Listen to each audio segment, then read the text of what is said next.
na to mga to, inuubos talaga ang aking pasensya. O sige na gay, pasalamat kayo dahil ngayon may AdSense na. Status pa lang ang napupukol ko na alog na ang iyong puwersa. Nangamoy kaldereta agad mga aso at kapot na susena.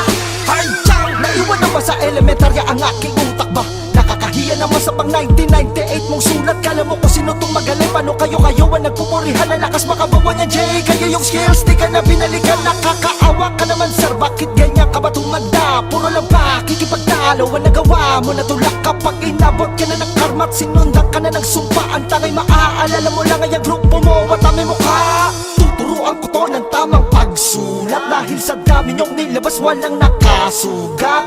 Salbakuta ang grupo ng mga kumag. Ngayon ay paglalaro ang kuma lamang labas utak.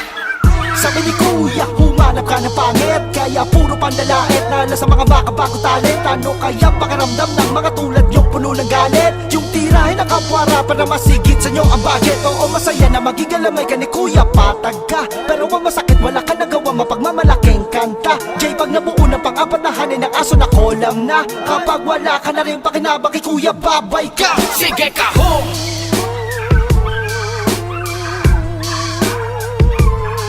Sige ka ho!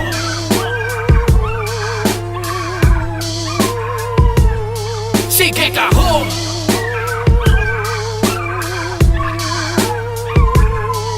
Kayo lang ang mga veterano na magre-retiro sa larangan ng walang respetong